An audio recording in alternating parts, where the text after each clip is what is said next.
me, I haven't thought of the name yet, so I'm gonna call it the O Show for now because O Show, O Day Show. Hey, hey, check this out. I came up with a theme song, man. This is the O Show. This is the O Show. Yo, show. With some background sound. Yeah, okay. I know, like some. What? Okay, everybody. This, like I said, is just an informal interview kind of type deal with my buddy Mirza. I am gonna just kind of talk to him, and we're gonna just be shitting the what they call it nowadays? Shooting the shit. Yeah, we're gonna be shooting the shit. So Mirza, go ahead and introduce yourself to everybody. All right, well, guys. Assalamu alaikum. My name is Mirza Ahmed. Originally from Houston, Texas. I actually moved to Sacramento, California for work a year and a half ago, so it sucks that I cannot see my buddy, or hang out with them. Other than that, that's me, y'all. That's it. And I do work with Big Tobacco. Woo! And I'm here to answer questions. I'm here to have a conversation at the O Show. Yeah. Represent him, and have good conversation. If anybody have any questions after this, feel free to reach out to O'Day, my buddy right here. Yeah, and that's we'll me. definitely get back to you on that. For sure. So, Mirza, you gave me an introduction about yourself. You are from Houston. Were you born in Houston? I was not born in Houston. I was born in Bangladesh. Okay. I moved to Houston back in 2005. Okay. So you can typically say I've been there, been raised there. I know a lot of people there. All my friends, family, all in Houston. Okay. Houston's home. It's H-Town till you drown. As you know. Well, you're gonna drown here in H-Town for real. Wait for the next Harvey, man. Harvey 2029. But yeah, man. So let me kind of give you a little not intro, but kind of a little history of me and Mirza. I met him at CarMax. I started working at CarMax back in 2018, and that's where I met Mirza. And we kind of hit it off, and we had this little crew, a couple of Desi brothers, I should say. And you know what? I don't care because this is just like so informal. But I'm gonna tell you about these Desi brothers. We have our buddy boy Tanveer Shah, and we had Ali Riza. Is it Ali Riza? Is that Riza? Yeah. Okay. Yeah. Mirza was one of them, and then we had what's Jarrell. We had a couple of guys. Jarrell Warren. We always hung out. Like we were kind of the crew there, and that's how me and Mirza we kind of got clicked and kind of became friends, and we just been hanging out ever since. And this is how many years, Mirza? Since 2018. 2018, but honestly, it feels like forever. Like 2018. Honestly. Like seriously, do you ever feel like sometimes like you've kind of known me all your life? You have these relationships, right? Yes, exactly. Like sometimes you get to meet someone and no homo, but like people say that when they meet girls. I know you forever. But honestly, there's a bro code. There's a romance too. Yeah, in it for real. Where once you get to meet someone and you hang out, the way they speak to you, it feels like you've been knowing this person for way longer than what you actually met them. You know, for real, man. And that's one thing. That's one thing about our friendship. I mean, we are we're both of course married. Our wives kind of hang out with. We all hang out together. We become a clique, and kind of always. Right. When Mirza's in town, he'll come and hang out with us. Or I went to visit Mirza a couple of months ago in Cali. We hung out there. I mean, it's like we just become friends. So yeah, we actually awesome. You cannot say friends the way you can say family. In a sense, yeah, because like we can come to each other's house. I mean, it's different. One thing about the Desi kind of culture, it's like once you become friends, it changes and morphs into something different. It becomes like a friendship into a family, family ship. So I can say that about us. But yeah, I mean, like what I always wanted to know about you is it seems like you've kind of lived life, and everybody's lived life. I mean, let me ask you, how old are you? Right now, I'm 28. You're 28 years old, and I ain't ashamed to say this, but I'm 38. I'm turning 39 in May. Right. So I when somebody asks me, so what, you've lived life, you're 38, you've been on Earth for 38 years, but when I talk to you, man, like you tell me about your experiences, and I feel like they're a lot more. I'm trying to find the right word, but a lot more deeper. Like as far Right. as you've, There is way more things you can do personally, and I'm gonna tell you why. First of all, when I was young, when I was 17 years old, I was actually independent at that time. Started to learn everything by myself. One thing I've learned is, in a Desi culture, how our parents raised us, and definitely there are parents out there who are strict, who are very like, how can I say, th- some parents can be cool, some parents can be very strict in a way where they can give you boundaries not to cross Yeah. or to do things. Mhm.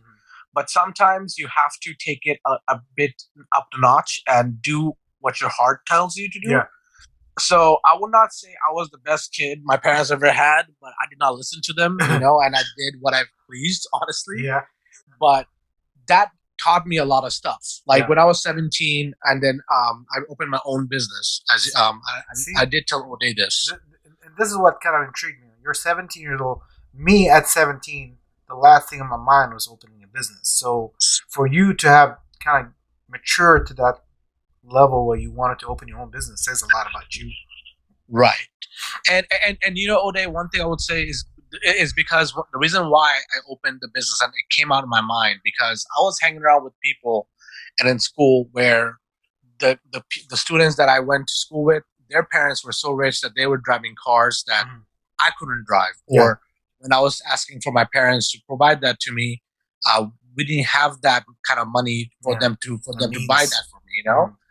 The needs and everything. So what made me is I took it up on my own responsibility to do something for myself and also provide that for myself and the happiness that I always wanted and help my parents out in that way. Yeah.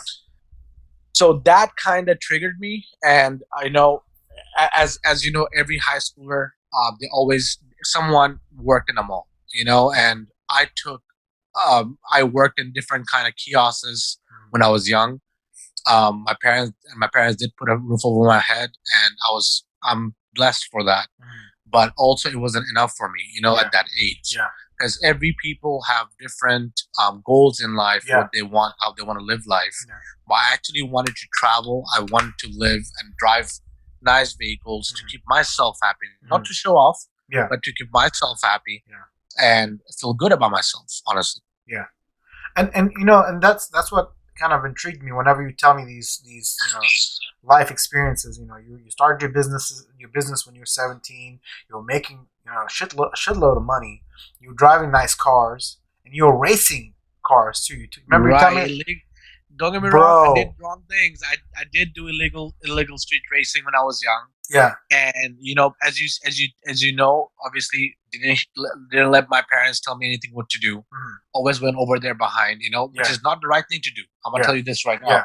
Obviously, because I'm 28 now, I can feel it. I Yeah. sense it. you can sense it. And whatever your parents say, like learn from it. Hear Exactly. from it. Yeah.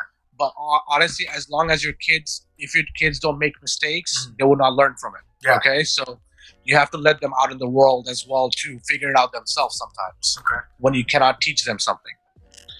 For real. So when I was 17, obviously, and I opened my own business, as people know, people think like, oh, you had money to start your own business. No, I had $800.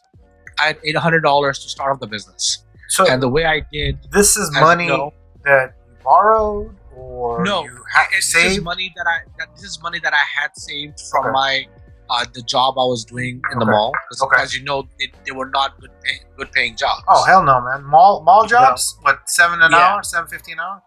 $7.25 an hour that time. And I hey had guys, $800 saved. just so you know, this is an all. You can say whatever you want in the show. There is no. You can say all kind of profanities. I'm not gonna restrict anything. I am gonna forewarn everybody who watches or listens to this show, I should say, that listen. What's a warning they give? listening. Viewers advice. Viewers advice or Yeah. whatever. Yeah, I'm gonna say that. So If you're not 18, get out. parental what you call it is recommended. Guidance. Yeah. Guidance. There Yeah. you go. So as I was saying, Yeah. I only had $800 saved up, and I had to figure out how I can put a deposit for any kind of business I want to do. And all I Mhm. knew was businesses in the mall and how Yeah. much the rental was going for a kiosk. Mhm. So what I started doing is I started buying iPhone 3G, 3GSs, and I used to buy those and sell it on Craigslist, and I Wow. started making a little bit more bucks. And What year From was that? 800 Don't mind me stopping. honestly, from the top of my head, I believe 2011, 2012, Okay. that's when I actually started buying iPhones, Okay. and selling it. That's when, I remember I used to fly a lot to Bangladesh due to my older brother getting married, and me taking the phones with me, trying to hustle as much as I can. And I learned from it. I learned from it. I learned from mistakes. I learned how to unlock phones by YouTubing. And, Yeah. and YouTube is a big platform. Don't get me wrong. It's YouTube is a amazing. great platform. There's a lot more things to learn. Yeah. But the $800 I turned into $1,600. I turned it into $2,400, and that's how I came up with my deposit money. Okay. And that's where I started. That's how I started, honestly. And everything you do is a risk in life, Of but course. I never got demotivated by it because I had nothing to lose. And see that's what kind of inspired me whenever we talk. I mean, look, you're 17 years old. You're thinking about starting a business, making your own money, buying your own stuff, but you did take a lot of risks, like you mentioned, and such as involving. Was it a family member you told me, or is a friend? Right. Yeah, right. It was actually like, I did ask for help from my family, but I know the state of my family was. Uh, And obviously, my parents don't want anything bad for me, so they didn't want to risk it okay. either. So I reached out to a family friend who actually I knew only for 2 days.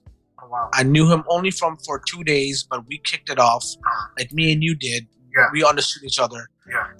and the person helped me out, and I really appreciate it. If the person did not help me out, I wouldn't be where I was back then. Yeah.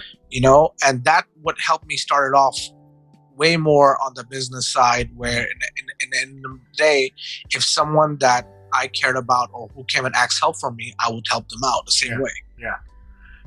You developed this trait where you wouldn't mind, helping, other people if they needed it, even offering like advice and whatnot. Because that's what I appreciate about you, in our friendship, is that I'd ask you stuff and you'd give me candid advice. You won't like hide anything or try to make I'm not going to tell him anything because I don't want him to succeed or get over me.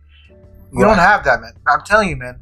In the society, in the day and age we live in, you come across people who are like that, and especially in the Desi community, they don't want to share whatever they're doing because they don't want you to get up on them. You know what I mean? Right. It's kind of, as you can tell, how in America right now, millionaires they hang out with their millionaire Of course, buddies, and they don't want to hang out with they won't help anybody out who's in a middle class family to grow. Yeah. My personal thing is I was down there. I'm not gonna say I'm a millionaire. Yeah. I'm not saying that. All I'm gonna say is I'm happy whatever I'm making. Yeah. At the moment, but for me to, because I was in their position before, it Mhm. made me feel like I should help them out because only one person is seeing it, and you have to answer to them Yeah. when you're dead. Yeah. You know what I mean? Yeah. And all it is I'm just taking duas from everybody, by helping them out, and that's all I care about. I don't care. I wish they lived a happy life. I want everybody to be successful. I don't like any of my friends to call me be like, "Hey, I'm broke." Mhm. I don't like to hear that. Yeah. And I want to hear what are they doing or what are they doing wrong, Yeah. and to see if I have ever been there, so I can give them an advice. Yeah. I'm Yeah. only gonna give them advice if I've been there. You know, Exactly. I'm not gonna give them bullshit advice Yeah. if I've not and show myself off. Because me personally, I like to do a lot of digging into financial responsibilities, and I have done that. And I've dig into things. I've started reading like vlogs and met mentors. I had many mentors, as you know. Yeah. Ode, especially we met a lot of people in CarMax. Yeah, and we sure that's did. one of the, and people, like, honestly, customer service jobs, they're very hard. It's not for everybody.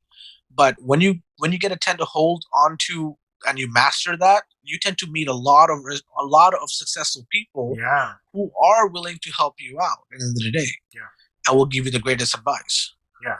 And I can attest to that because I worked at CarMax. I came across a lot of intelligent, very wealthy people. Because you can imagine, man, CarMax, you're dealing with all kinds of cars, people trading in their cars and all that stuff. So you come across people who are very wealthy. And Right. I got business cards. I got to, for some of them, I actually used as references. I mean, I benefited from CarMax, and I know you did as well. Right. So, 100%. so now, Mirza, you are basically in the tobacco industry. You mentioned that, and I want to ask you, the business that you did in the mall was a tobacco business, correct? That is Yeah. correct. It was, yeah. So this transition into the industry that you're in right now was very seamless. You kind of already knew the products, a lot of which you kind of dealt with. So it was not like oh my god, I'm getting to something I don't know. And what I'm trying to get at is like for people who are trying to start something, like me, I'm doing this show about interviewing because I realize one thing about myself is I'm good when it comes to talking to people. I'm good at customer service. I'm good at making conversations and building kind of relationships with people. Do you Right. see yourself, based on your experiences from that tobacco business, did it make it easier for you to transition into this current field that you're in? Yes, it definitely did because as you know, like customer service, it's used in every single career level you go into. Be Yeah, frank with you, yeah, because in the end of the day, you have to conversate with your team member. You yeah. have to conversate with if you have a boss, you have to conversate with him. If you have a meeting, if you're doing car sales, everything in life is about conversation. And one key thing about life is if you try to get into any career level, it doesn't matter how successful or how smart you were in school. I'm gonna tell you a story. I have a friend who was very smart in school, and I'm someone who always never judged them or never wanted anything bad for them, because some people, as you know, if they do good better than you, some people tend to get jealous, Yeah, and I'm not that type of person. But this person, I know, he was very smart, always got A's in school since from class 1 all the way to high school and college. But one thing that lacked him was he was not someone that had a good conversation with people. okay. He did not know how to conversate or complete a conversation. And even till now, he's still interviewing and he's still not getting a job. How old is he? He is 28, Wow, so he's the same age as you are, and same as me. still hasn't found a job. Still haven't found a job. The reason why he cannot even pass the interview process, it's because he just cannot know. He doesn't know how to have a conversation or build a conversation. That's one thing I would say. It doesn't matter how smart you are. If you know how to have a conversation, you can get into anything. Yeah, Me, I was not a book. I'm never a book person. Never. I would say that I'm not a book smart guy, but all I can say is I can have a conversation with you, and obviously get into something by getting some ideas. And when you have ideas, or if you want to open businesses, you have to conversate with the wholesalers that you want to be involved in. of course. Yeah, If you don't have a good conversation with them, guess what? The wholesaler would not think you're a good partner. of course. I mean, to segue into this, I mean, you have the customer service skills that learned over the years, and these skills are also sales skills because at the end of the day, what you're doing is really selling yourself, right? Because you have to sell yourself in order for people to buy you. Definitely. Buy your product, buy your personality, buy your character. You have to sell yourself, and I can see that you have that ability to sell yourself very well. Right, because you have to believe in that product. You have to believe in yourself and the business you're doing. Yeah. But one thing I will tell you today is, customer service is never a non-ending lesson to learn. No. Like, you learn something every day. Every day. Like, True. me personally, I would not say I'm a master, but all I'm gonna say is I learn things every day, depending on the situation. it can be in different kind of critical selling skills. I Yeah. would say, Yeah. it depends on the situation how you would handle it.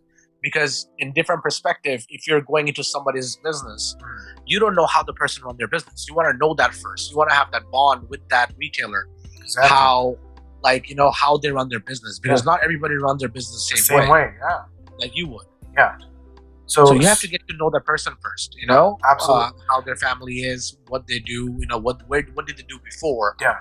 Before you can jump into that selling thing. One thing I always credit CarMax for, giving me is, we all might have had some kind of selling, maybe somewhat of a selling background, but CarMax, I mean, when I worked there, I think the way they taught you to sell, that method that they promote for you to follow, it really kind of brought out something else. Because now, when I'm dealing with somebody, there is that sense where I actually talk to them as if I'm trying to sell myself, but very discreetly. They don't know I'm doing that, but it's kind of built in with me. Because currently, with what I'm doing right now, just to kind of let you guys know, I'm in the blood banking industry.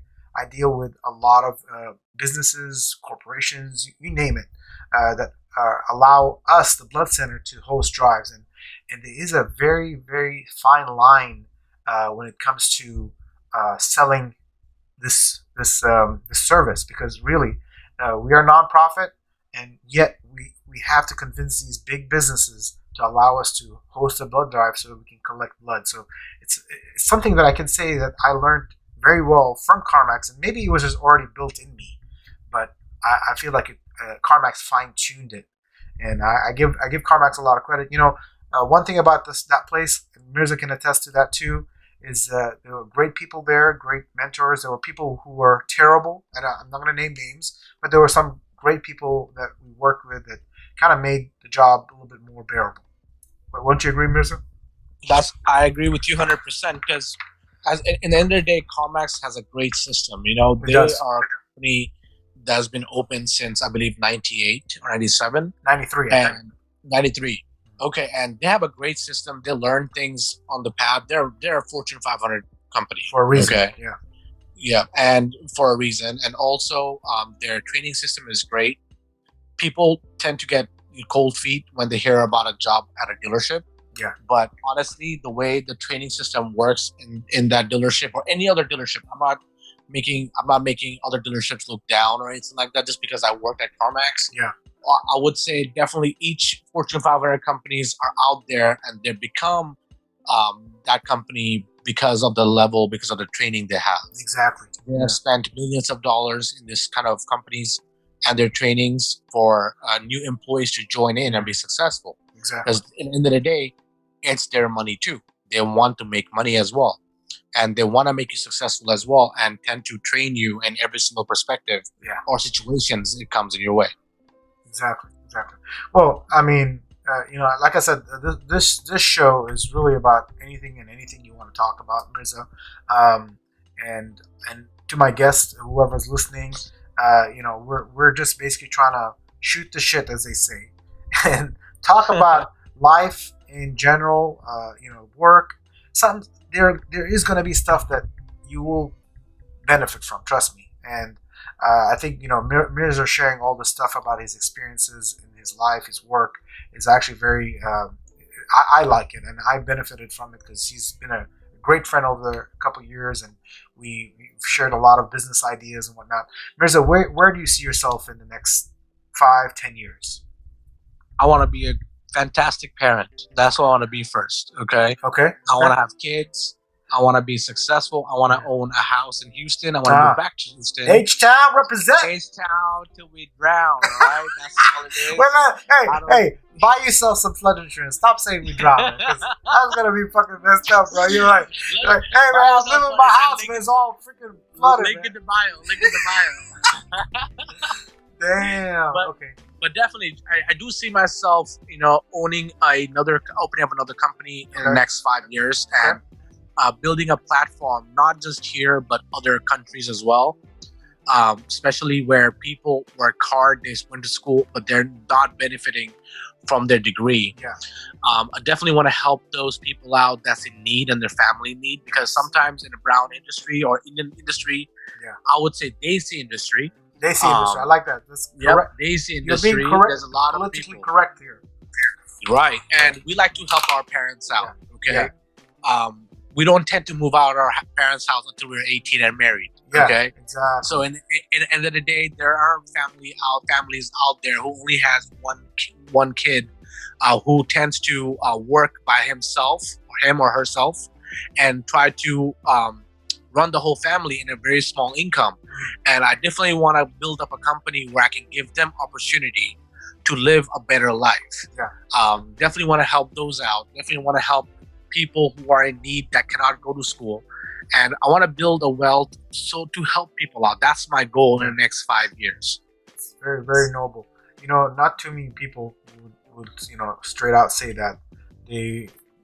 People tend to keep things to themselves. When we talked about this kind of in passing, especially in the Desi community, we not too often you hear about people in the Desi community that want to give back.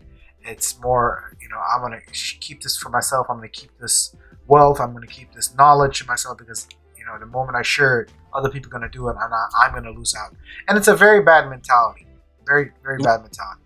But one thing I want to add though, Uday, is I don't know if I shared that with you. I don't know if you know. I'm gonna tell you guys. I actually went on a trip for 3 weeks to Bangladesh. Oh, nice. Couple of days ago. Yeah. I know, man. You told me about that. You sent me the pictures. I seen the fire pond. You seen the fire pond? Yeah. You seen the nice villa I rented out, or all that. Man, when Mirza goes all out, he goes all out, y'all. You gotta enjoy. You gotta enjoy as much as possible. Yeah. Some people say save. I'm like, to spend, and the money will come right back to you. Yeah. Because guess what? The stimulus check hit. It's gone, boy. I was kidding. Yeah. But I want to share the reason why I always go back every year to Bangladesh is because there is a level of people that in poverty, and I like to help them out, because before, when I was a kid, I was not able to do anything to help them out or anything like that, because I used to get money from my parents. Yeah. And they used to give me let's say 3,000 taka, which is around $30, to spend, and which is a lot in Bangladesh. Okay.